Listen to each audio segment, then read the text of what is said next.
شروع اللہ کے نام سے جو بڑا مہربان نہایت رحم والا ہے۔ سیدنا سعد بن ابی وقاص رضی اللہ تعالی عنہ نے 7 افراد لشکر فارس کے بارے میں معلومات اکٹھا کرنے کے لیے بھیجے اور انہیں حکم دیا کہ اگر ممکن ہو سکے تو اس لشکر کے ایک آدمی کو گرفتار کر کے لے آئیں۔ یہ 7 آدمی ابھی نکلے ہی تھے کہ اچانک انہوں نے دشمن کے لشکر کو سامنے پایا، جبکہ ان کا گمان یہ تھا کہ لشکر ابھی دور ہے۔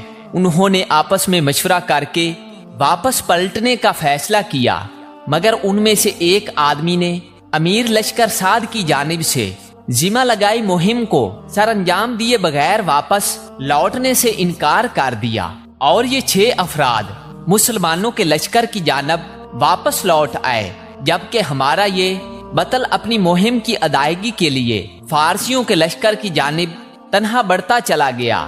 انہوں نے لشکر کے گرد ایک چکر لگایا اور اندر داخل ہونے کے لیے پانی کے نالوں کا انتخاب کیا، اور اس میں سے گزرتا ہوا فارسی لشکر کے ہر اول دستوں تک جا پہنچا، جو کہ 40,000 لڑاکوں پر مشتمل تھے۔ پھر وہاں سے لشکر کے کلب سے گزرتا ہوا ایک سفید خیمے کے سامنے جا پہنچا، جس کے سامنے ایک بہترین گھوڑا بندہ کھڑا تھا۔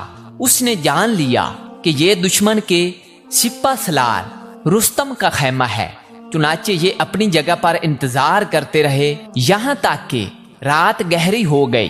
رات کا کافی حصہ چھا جانے پر یہ خیمہ کی جانب گئے اور تلوار کے ذریعے خیمہ کی رسیوں کو کاٹ ڈالا، جس کی وجہ سے خیمہ رستم اور خیمہ میں موجود افراد پر گر پڑا۔ گھوڑے کی رسی کاٹی اور گھوڑے پر سوار ہو کر نکل پڑے۔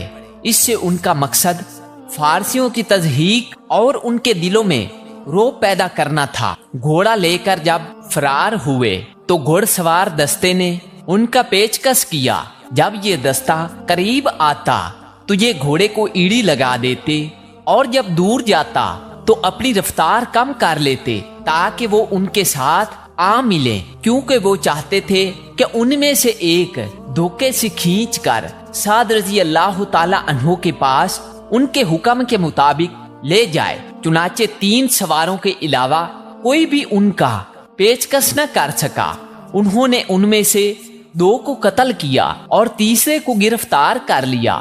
یہ سب کچھ تنہا انجام دیا۔ قیدی کو پکڑا، نیزہ اس کی پیٹھ کے ساتھ لگایا اور اسے اپنے آگے ہانکتے ہوئے مسلمانوں کے معسکر جا پہنچے اور سعد بن ابی وقاص رضی اللہ تعالی عنہ کی خدمت میں پیش کیا۔ فارسی کہنے لگا، مجھے جان کی امان دو، میں تم سے سچ بولوں گا۔ سعد رضی اللہ تعالی عنہ کہنے لگے، تجھے امان دی جاتی ہے اور ہم وعدے کی پاسداری کرنے والی قوم ہے، لیکن شرط یہ ہے کہ ہمارے ساتھ جھوٹ مت بولنا۔ پھر سعد رضی اللہ تعالی عنہ نے کہا، ہمیں اپنی فوج کے بارے میں بتاؤ۔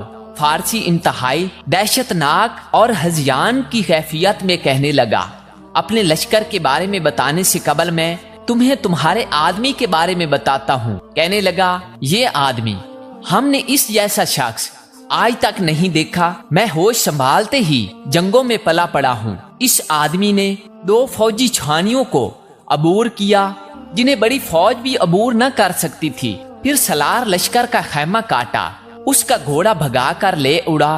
گھوڑ سوار دستے نے اس کا پیچکش کیا، جن میں سے محض 3 ہی اس کی گرد کو پا سکے۔ ان میں سے ایک مارا گیا جسے ہم 1000 کے برابر سمجھتے تھے، پھر دوسرا مارا گیا جو ہمارے نزدیک 1000 افراد کے برابر تھا، اور دونوں میرے چچا کی بیٹی تھے۔ میں نے ان کا پیچکش جاری رکھا اور ان دونوں مقتولین کے انتقام کی آگ سے میرا سینہ دہک رہا تھا۔ میرے علم میں فارس کا کوئی ایسا شخص نہیں جو قوت میں میرا مقابلہ کر سکے، اور جب میں اس سے ٹکرایا تو موت کو اپنے سر پر منڈلاتے پایا۔ چنانچہ میں نے امان طلب کر کے قیدی بننا قبول کر لیا۔ اگر تمہارے پاس اس جیسے اور افراد ہیں تو تمہیں کوئی ہزیمت سے دوچار نہیں کر سکتا۔ پھر اس فارسی نے اسلام قبول کر لیا۔ کیا آپ جانتے ہیں کہ یہ عظیم بطل کون تھے جنہوں نے لشکر فارس کو دہشت زدہ کیا، ان کے سالار کو رسوا کیا اور ان کی صفوں میں نقب لگا کر واپس آ گئے۔